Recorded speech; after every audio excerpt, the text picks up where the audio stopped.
اور بری بات کے جواب میں ایسی بات کہو جو نہایت اچھی ہو۔ سورہ المومنون آیت نمبر 96۔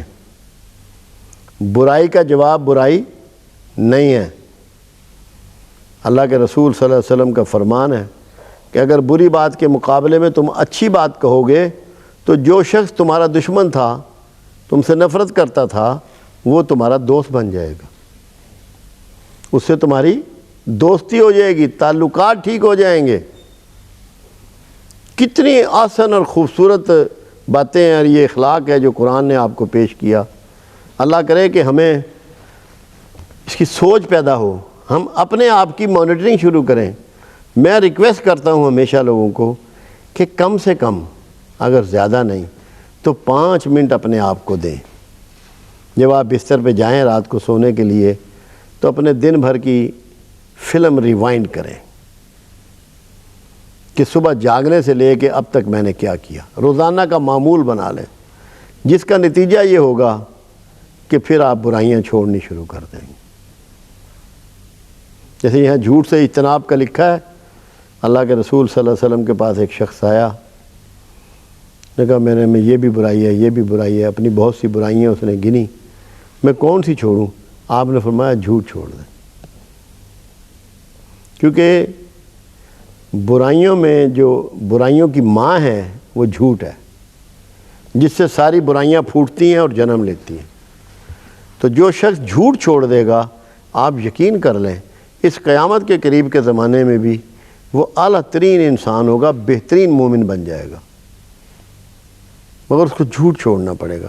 ہمارے ہاں تو بدنصیبی ہے کہ ٹاپ ٹو باٹم کوئی سچا نہیں ہے، سچائی ناپید ہو چکی ہے، کسی شعبہ زندگی میں بھی نہیں ہے۔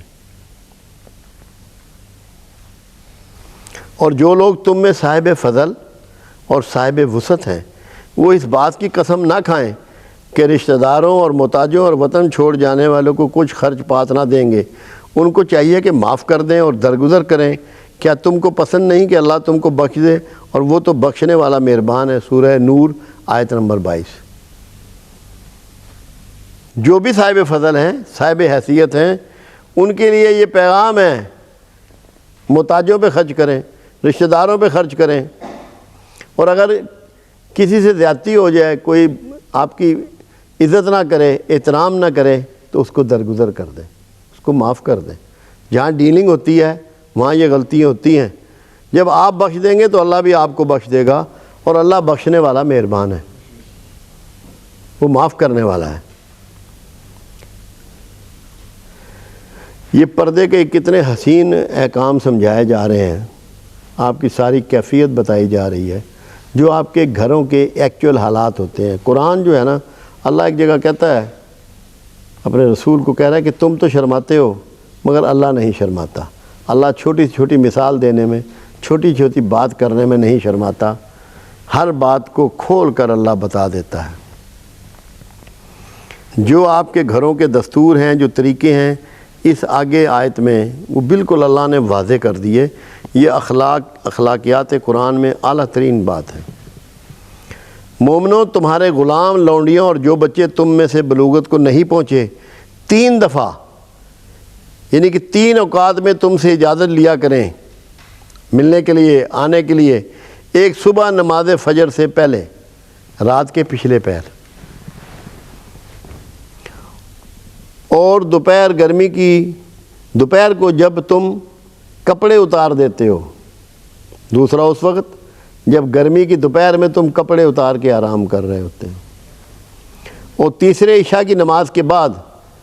یہ 3 وقت تمہارے پردے کے ہیں، اس کے آگے پیچھے آتے جاتے رہیں، تم پر کسی پر کوئی گناہ نہیں۔ یہ 3 اوقات میاں بیوی کے خلوت کے ہیں، اس میں ان میں سے کوئی بھی ان کو ڈسٹرب نہ کرے، تاکہ ان کی پردہ داری متاثر نہ ہو۔ کتنی کلیئر بات، کتنی واضح بات میرے مالک نے کر دی ہے۔ تم پر کسی پر کوئی گناہ نہیں۔ اس طرح اللہ اپنی آیتیں کھول کھول کر بیان فرماتا ہے، وہ بڑا علم والا اور حکمت والا ہے۔ سورہ نور آیت نمبر 58۔ کیا ہمارے ہاں پردے کا گھروں میں اس طرح کا اہتمام ہے؟ مشکل ہی ہے، ہمیں احساس ہی نہیں ہے یہ کہ اللہ یہاں کتنی پردہ پوشی چاہتا ہے، کیسا تقدس چاہتا ہے، کیسا احترام چاہتا ہے۔ اللہ کرے ہمیں یہ سمجھ آ جائے اور ہم میں حیا پیدا ہو جائے۔ اللہ کے بندے تو وہ ہیں جو زمین پر آہستگی سے چلتے ہیں، جہاں پہلے اکڑ کی بات کی گئی ہے اب اس کی پازیٹیو بات کی جا رہی ہے کہ آہستگی سے چلتے ہیں، اور جب جاہل لوگ ان سے جہنالہ گفتگو کرتے ہیں تو ان کو سلام کہتے ہیں۔ اللہ کے رسول صلی اللہ علیہ وسلم نے فرمایا کہ جاہل وہ ہیں کہ جو آپ سے آخر یہاں تک کہہ سکتے ہیں کہ بتاؤ اللہ کو کس نے پیدا کیا،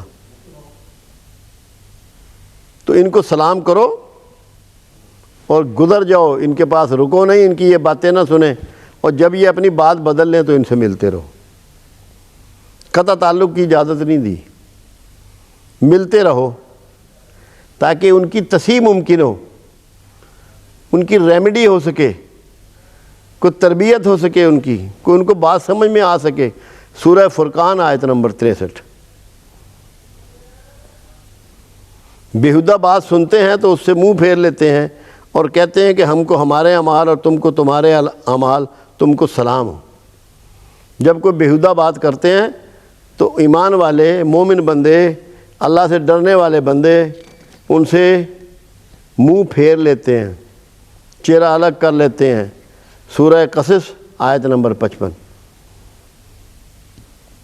اور عذرائے غرور لوگوں سے گال نہ پھلانا، یعنی گال پھلانے سے کیا مراد ہوتی ہے کہ لوگوں سے اکڑ کے بات کرنا، لوگوں سے کبر کے ساتھ بات کرنا، لوگوں سے ملنا ناپسند کرنا، لوگوں کو ویلکم نہ کرنا۔ گال پھلانے سے مراد یہ نہیں ہوتی کہ ہوا بھر لی آپ نے اس میں، یعنی کہ آپ کبر اختیار کرتے ہیں، دوسروں کو حقیر سمجھتے ہیں، گھٹیا سمجھتے ہیں، کمزور سمجھتے ہیں، اپنے آپ کو آپ سپرمین سمجھتے ہیں۔ ملک میں ناحق فساد پھیلانے والوں کو سخت عذاب ہوگا، جو صبر کرے اور معاف کر دے یہ بے حد ہمت کے کام ہے۔ سورہ شورا آیت نمبر 37، 38، 39، 40۔ مومنوں کوئی قوم کسی قوم سے تمسخر نہ کرے، ممکن ہے کہ وہ لوگ ان سے بہتر ہوں، اور نہ عورتیں عورتوں سے تمسخر کریں، ممکن ہے کہ وہ ان سے اچھی ہوں۔ کتنا ایک دوسرے کا مذاق اڑاتے ہیں، لباس کا، ڈھنگ کا، اس کے گھر کی سیٹنگ کا، اس کے کھانے کا، اس کے بچوں کا، دوسری قوموں کا، دوسری برادریوں کا۔ قرآن روک رہا ہے اس سے۔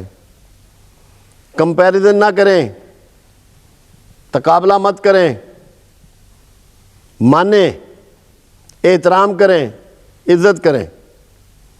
اپنے مومن بھائی کو عیب نہ لگاؤ۔ ہمارا تو رواج ہی یہ ہے کہ ہم عیب نکالتے ہیں اپنی مومن بھائی میں، اس میں یہ خامی ہے، اس میں یہ خامی ہے، اس میں یہ خامی ہے۔ ہمیں خامیاں ہی نہیں کم ہوتی۔ نہ ایک دوسرے کا برا نام رکھو، ایمان لانے کے بعد برا نام رکھنا گناہ ہے۔ جو اچھے نام آپ کے ہیں اس ناموں سے پکارو۔ ہمارے ہاں تو نام ہی بگاڑ لیتے ہیں۔ بگاڑ کے نام نہیں پکارنا، اس طریقے سے پکارنا ہے کہ جو نام اس کا ہے اس سے بھی بہتر انداز سے پکارو، تاکہ پتہ لگے کہ آپ اس سے محبت کرتے ہیں، اس کا احترام کرتے ہیں، اس کی عزت کرتے ہیں۔ جو توبہ نہ کریں وہ ظالم ہیں۔ اہل ایمان بہت گمان کرنے سے بچو، زیادہ گمان گناہ ہے۔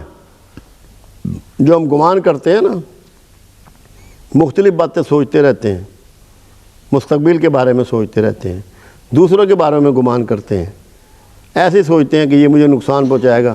کسی کے ہونٹ ہل رہے ہیں تو کہتے ہیں یہ میرے بارے میں کوئی برائی کر رہا ہے۔ یہ گمان گناہ ہے، ان گمانوں سے بچو تاکہ اللہ آپ کی مدد فرمائے۔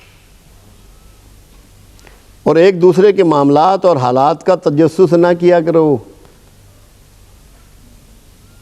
رسول اللہ صلی اللہ علیہ وسلم کا گزر قبرستان سے ہوا، ایک قبر تھی تازہ کھدی ہوئی، تازہ بنی ہوئی، آپ وہاں رک گئے کہ بھئی یہ کس کی قبر ہے؟ معلومات کی گئی تو کسی محلے سے ایک عورت کی قبر تھی۔ آپ نے فرمایا اس پر عذاب ہو رہا ہے۔ یا رسول اللہ صلی اللہ علیہ وسلم، یہ تو بہت نیک عورت تھی، نفلی روزے رکھتی تھی، نفل پڑھتی تھی، خیرات کرتی تھی، صدقہ کرتی تھی۔ آپ نے فرمایا جاؤ پوری معلومات کر کے آؤ، صحیح معلومات کرو۔ جب صحیح معلومات کی گئی تو پتہ لگا کہ وہ ہر وقت دوسروں کی ٹو میں رہتی تھی، دوسروں کے حالات کی تجسس کرتی رہتی تھی۔ اللہ نے اس کے سارے اعمال اکارت کر دیے۔ نہ کوئی کسی کی غیبت کرے، کیا وہ پسند کرے گا کہ مردہ بھائی کا گوشت کھائے؟ اور ہمارے ہاں تو اب سوائے غیبت کے اور بچے ہی کچھ نہیں۔ اللہ سے ڈرتے رہو، بے شک وہ توبہ قبول کرنے والا ہے۔ سورہ الحجرات آیت نمبر 11 اور 12۔